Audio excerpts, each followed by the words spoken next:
Former Chief Medical Officer Dr. Patrick Martin has joined the calls for the COVID-19 restrictions to enter St. Kitts and Nevis to be removed, as there is no scientific basis to keep those measures in place. Prime Minister and persons high in the hierarchy of NEOC continue to say we have the best COVID response in the world. So if we have the best COVID response in the world, why are we late? We have a favorable level of immunity contributed by infection and vaccination.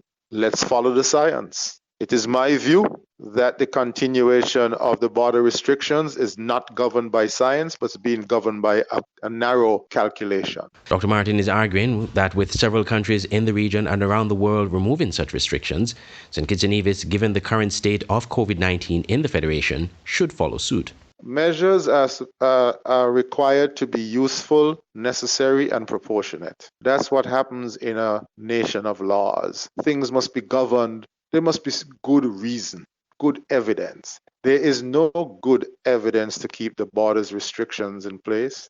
There is no good evidence to isolate an infected, vaccinated person who has no symptoms for 14 days. I heard of a case of that. And there is no reason to send an entire class home because one child got infected.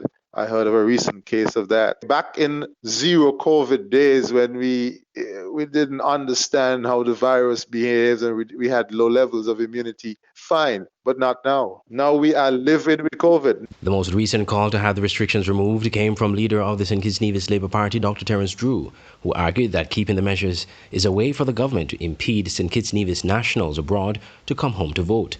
Currently, persons wishing to visit St. Kitts and Nevis must be vaccinated against COVID-19.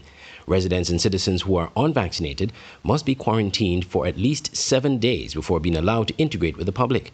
All travelers to the country must complete a travel form online and get approval from immigration before being allowed to board their flights. Travelers must also submit a rapid antigen negative test result from an approved lab taken 1 day prior to arrival, or a COVID-19 RT-PCR negative test within 3 days of arrival.